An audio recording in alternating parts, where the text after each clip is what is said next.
안녕하세요. 오늘은 환율 1,500원이 더 이상 상상 속의 숫자가 아니다. 이런 주제로 얘기해 보겠습니다.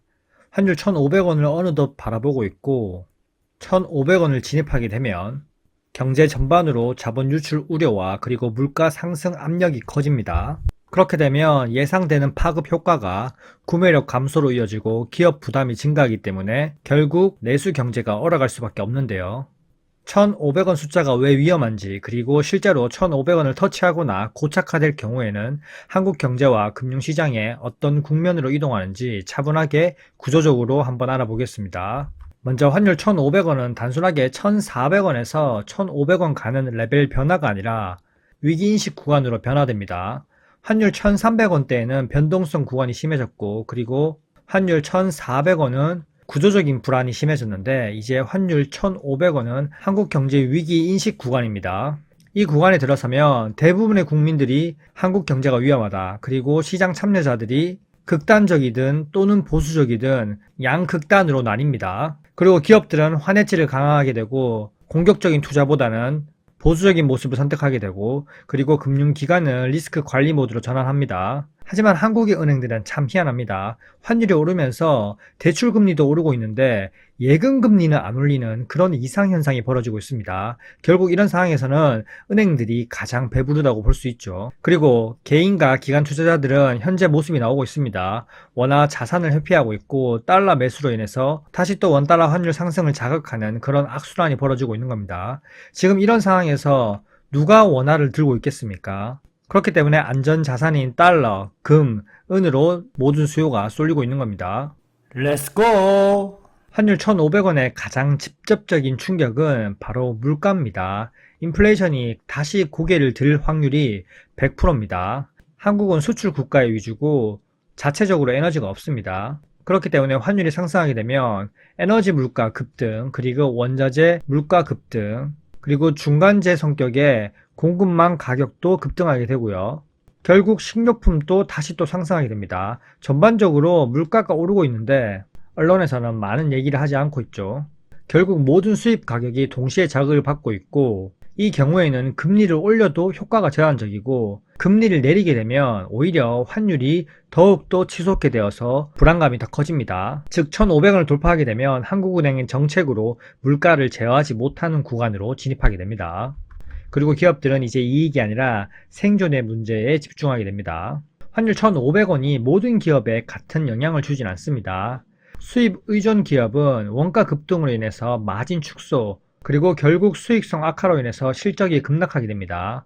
반대로 수출 기업은 단기 환차익이 발생하고 수익성 개선의 기회를 엿볼 수 있지만 실질적으로 원자재 수입이 상당히 많아진다면 그 역시 흑자폭이 제한될 수 있고요. 하지만 현재 수출 기업의 반도체 20% 이상 비중을 유지하면서 한국 수출을 캐리하고 있는 구조입니다. 그리고 내수 기업은 결국 환율이 오르고 대출 금리가 오르면서 한국은 부동산 몰빵 민족이기 때문에 대출금 갚느라 내수 소비가 돌지 않고 결국 내수 기업들은 더욱더 어려질 수밖에 없습니다. 결국 시장에서 환율에 버틸 수 있는 기업만 남게 됩니다.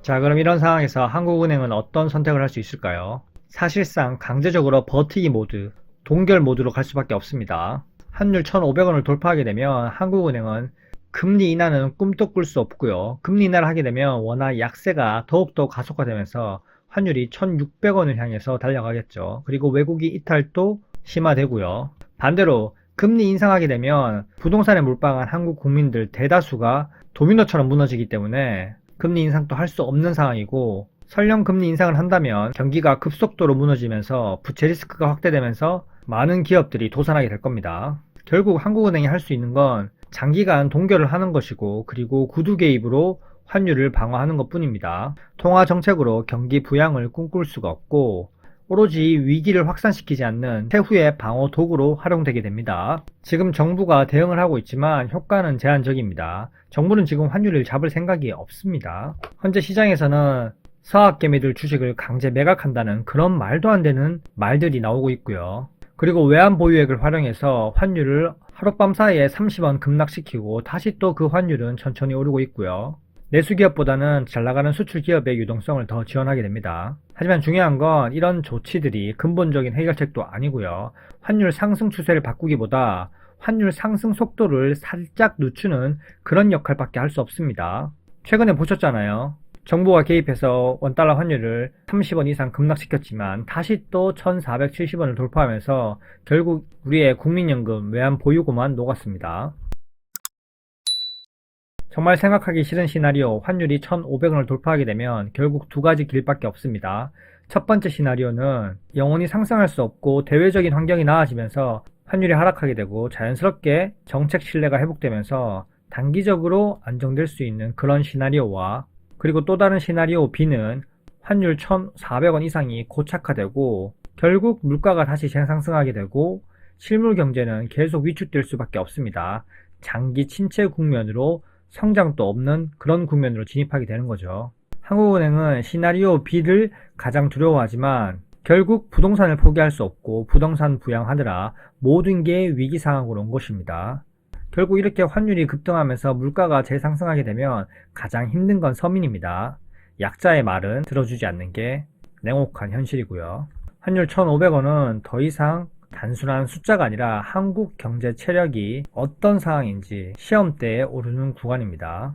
이 국면에서는 수익보다는 생존이 우선이고 확장보다는 방어가 우선입니다. 지금 시장은 버는 장이 아니라 버텨야 하는 시장입니다. 물론 코스피 대형주는 다르겠죠. 많은 사람들이 착각하는 게 주식시장이 정말 좋다라고 얘기하는데, 물론 일부 대형주가 주식시장을 끌어올리면서 정말 좋아 보일 수는 있습니다.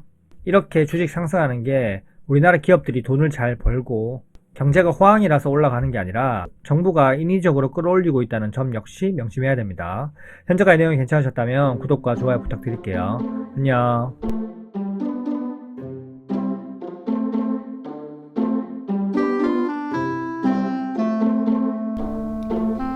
와이